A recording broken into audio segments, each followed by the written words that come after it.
You said you're a Giants fan, right? Oh, big time. Do you remember the punt that I'm gonna to Deshaun Jackson? Is that what you're about to say? They could have just punted it out of bounds. Yeah, that's a punter who fucked up everything.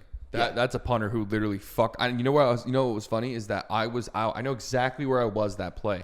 Me too. I was out at a restaurant watching the game on a little TV, and my cousins were there. Dave, who was here yesterday, who was supposed to be on, and then his brother. His brother was a diehard Eagles fan. And I'm in his face gloating, and I'm like, "You guys just got fucked. We win. All we have to do is literally kick it out of bounds."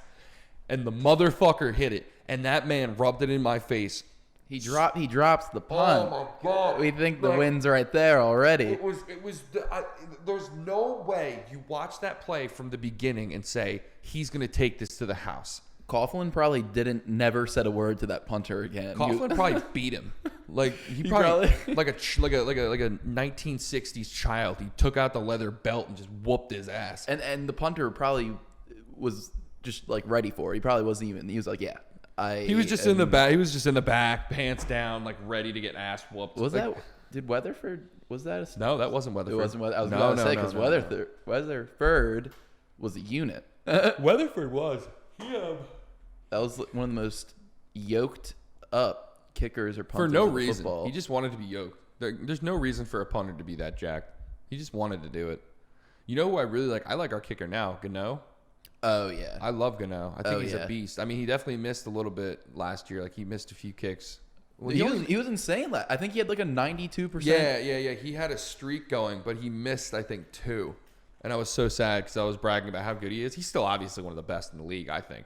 But it was against, I think, the Cowboys, and we missed the extra point. And my girlfriend's father is a Cowboys fan, so that makes it even better. Yeah, his percentage was 96.8 last year. Fucking beast. Dude, I was watching the Cowboys-Giants game, with Steph, who's technically a Cowboys fan. Ooh. And her dad's a Cowboys fan. I was watching it at their house. Do you know the stress that I had when the Giants fumbled that ball and what's his name scooped it up with his butt cheeks? Oh, Wayne Gallman. Wayne Gallman like literally picked it up with his ass cheeks, and then Xavier McKinney had that pick. That game was that game anxiety in my life. And then you wait around for the night window. Eagles football team, I should say, and all we need to do is Eagles win. Giants are in the playoffs, and then what happened, and Nate Sudfeld sees the field, and just an iconic fuck you to the Giants from the Eagles. Did we deserve to be in the playoffs? No. 6 wins, no. But did they throw that game on purpose? Yeah, definitely. And 100%. do I think that the Giants were the best team in the NFC East last year? 100%. Also, yes. I don't understand why people are saying that and that was without Saquon. I don't understand how people are saying the football team is projected to be the best in our division. They got Fitzpatrick. When we have butt fucked them every year with Daniel Jones. I don't care what anybody said. Daniel Jones sucks. Okay, you lost to a quarterback who sucked like 4 times. Yeah, already. he had the best game of his career down in Washington a couple of years ago. It hasn't even been close. How many times we beat them? I think he had. Here, I'll look it up. I think he had 300 yards, 5 touchdowns, and Saquon had 3 touchdowns. If Saquon's healthy and our team stays healthy this year, Giants have a good chance of making the playoffs.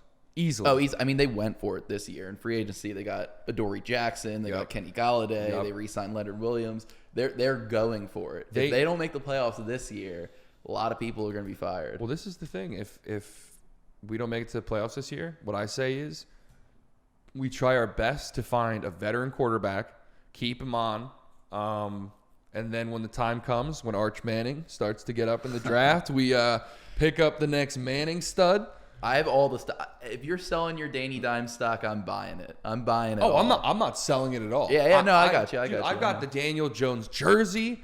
I've committed to the Jones. I haven't gotten the jersey quite yet. I gotta make sure that he's gonna stick around first. No. His first year, even after all that bullshit, I bought the Danny Dimes jersey. Oh, I did. I believe in Danny Dimes. I think that if we get a good line and our line holds up, which everyone's like, why didn't we draft a lineman? Asshole, we have rookies on our line. They're gonna be we drafted one number 4 overall last year, and they're gonna be second year guys this year. Everyone knows. Well, at least I hope they know. Being a lineman and starting your rookie year is if not the hardest position to start at. Being a lineman is so hard. No, it 100%. It is literally the heart of the team. If you have a shit line, you're not going anywhere. Like I have this conversation with my friend all the time, and there's really nothing you can do because you get to the next level, and then you're like, okay, who's on the schedule this week? Oh, I have to block Myles Garrett, and then who's on TJ Watt? Yeah, and then next week you have TJ Watt, and then next week you have JJ Watt, and then next week you have even the guys like Chase Young, even Jadeveon Clowney, who's not even that good anymore. Oh yeah, you know what makes me happy is that the lineman coach was fired for the Giants, and I knew something was off. Mark Colombo, yeah, I knew something was off because when he was hired, he was a turnstile. We drafted a guy 4 overall, and Andrew Thomas was a turnstile for the first 8 weeks. And even his college coach, I remember his college coach, Andrew Thomas's college coach, was saying, "What the fuck is happening and what is he doing? His technique is so shit now." He's like getting beat inside. Exactly. And then when they fired him and they brought on a guy who actually started to train him right, he's doing one of the best, I think, pass protections in the league or something. I mean, it was far and away so much better. And he makes Chase Young his bitch in college. He did a few times. Yeah, there is tape where of him Chase smacking Young him is getting denied. So if we can get Andrew Thomas going, and we can get our young, because we have a young line. If we get our young line going, I love Nick Gates. I think Nick Gates is hysterical. I love Nick Gates as well. He's the only guy I've ever seen pick a fight with Aaron Donald.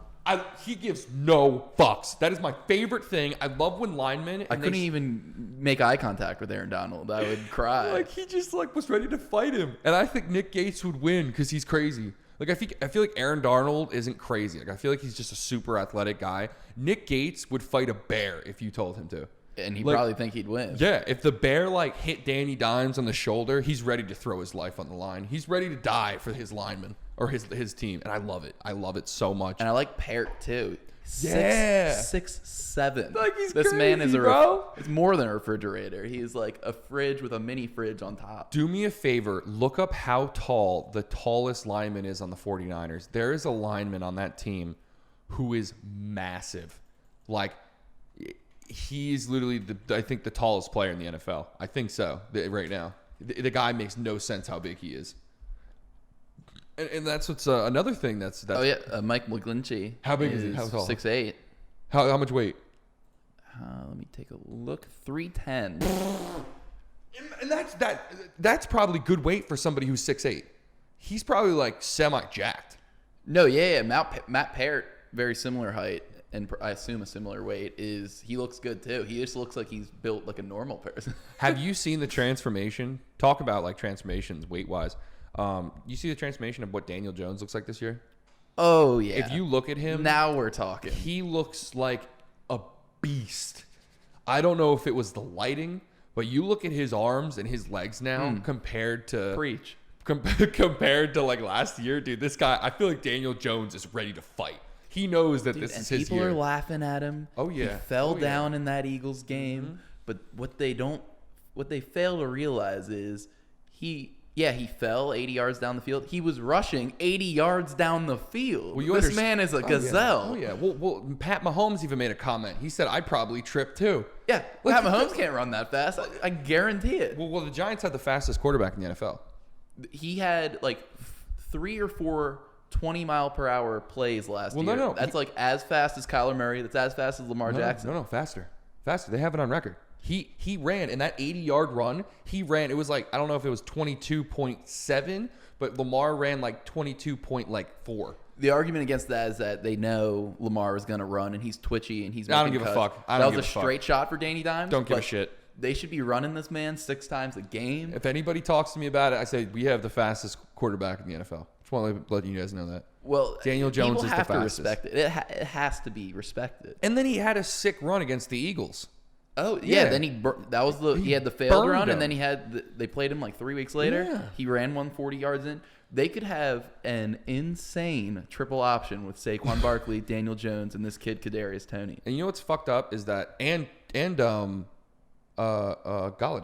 Yeah, Galladay is a monster. Daniel Jones is great at throwing the ball deep down the field. Deep threat.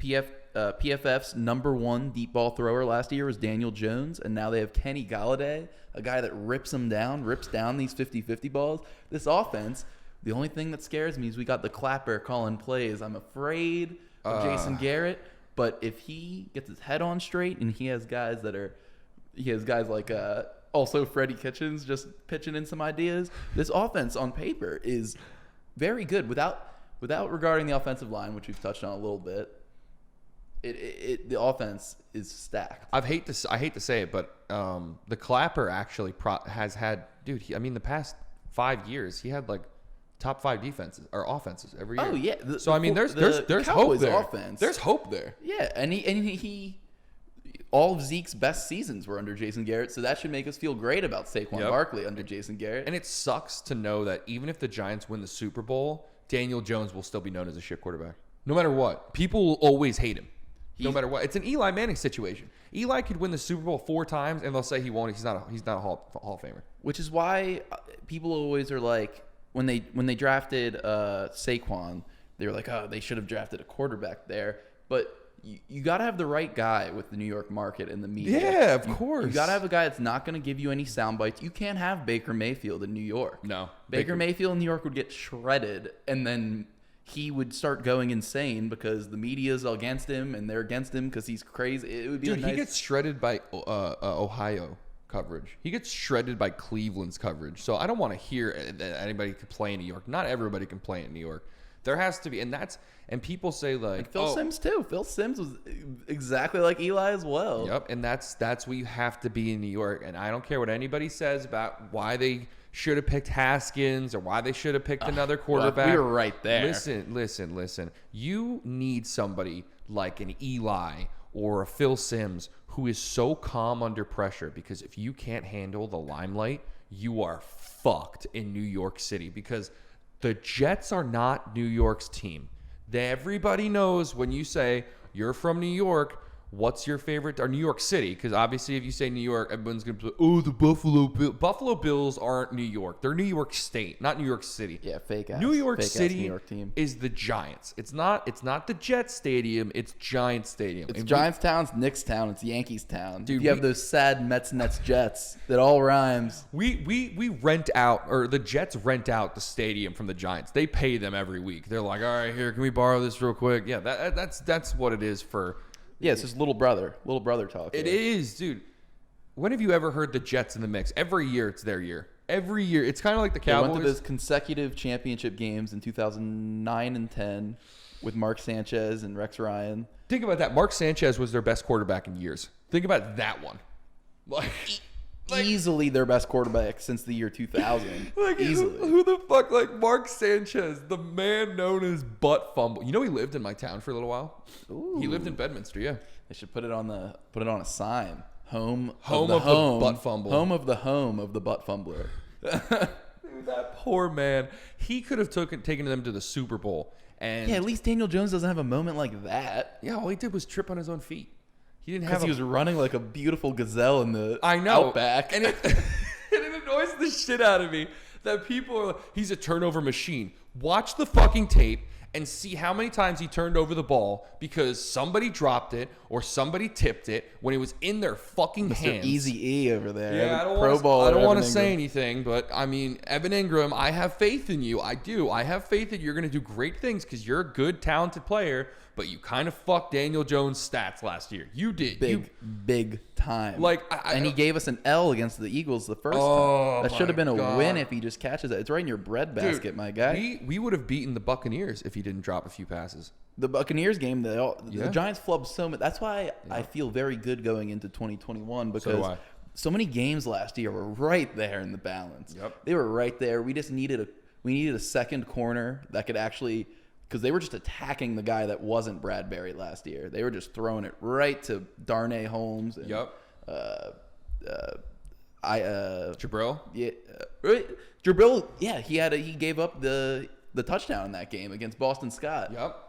Bad in coverage right there. It was, I think your Isaac Yadams of the world, people are just throwing right at him. My favorite pickup of this draft was, is it Aziz? Is that his name? Yeah, Ojulari. I love him. I love him so much. I don't care what anybody says. Everyone's like, we should have picked up JOK. Dude, Aziz, we don't need a JOK style player. We need somebody. He's a Giants pass rusher. Yeah, we need somebody to get in there and fucking terrorize a quarterback. Yeah. And Leonard Williams, I love him too, but just him alone, everyone's going to double team him. Now you can't just double team him. Now you got to watch out for Aziz because he's coming in hard. And hopefully Dexter Lawrence makes a leap. I love Dexter Lawrence. Dalvin Tomlinson. It broke my heart. It broke my heart to get rid of him. It broke my heart. He was a lot of the team. He was a captain on the team. Yep. He was a big guy in more ways than one. He's literally a massive guy. I wish we could have afforded him. But sounds like a Linval Joseph type scenario because he went right to the Vikings as well. Yep.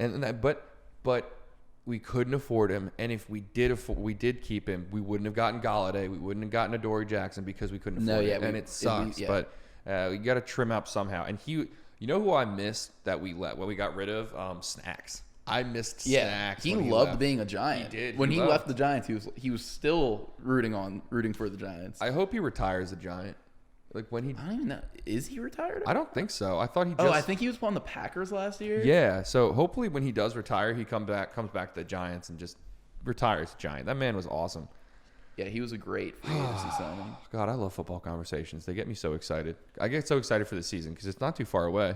I know, and then fantasy football starts coming up. Oh, dude, don't even. It's too stressful. I love fantasy football, but it is so stressful. Every week I'm looking at my phone like crying a little bit. Like, what's your buy-in usually for fantasy? I mean, we keep up in it. This year, I think this league that I've been in for like 8 or 9 years, we're gonna go 200 this year. That's what I'm doing. Yeah, 200. Oh, dude, it's so frustrating, scary, and nerve-wracking at the same time because you're looking around every week. You're watching games on a Thursday, or no, you're watching games on like a Sunday at 4:30, Jets versus Jaguars, and you're like, okay, who's winning this? A game that you would never watch. I need DJ Chark to get this touchdown. Like, why would I ever watch a Jets game ever? But you're gonna watch it because you're gonna hope for the best. How do you think this kid's gonna do on the Jets? I think he's gonna be like another. Zach Wilson. Yeah, I think he's gonna be another. Not Aaron Donald. Darnold maybe. Sam Darnold. Yeah, Sam Darnold.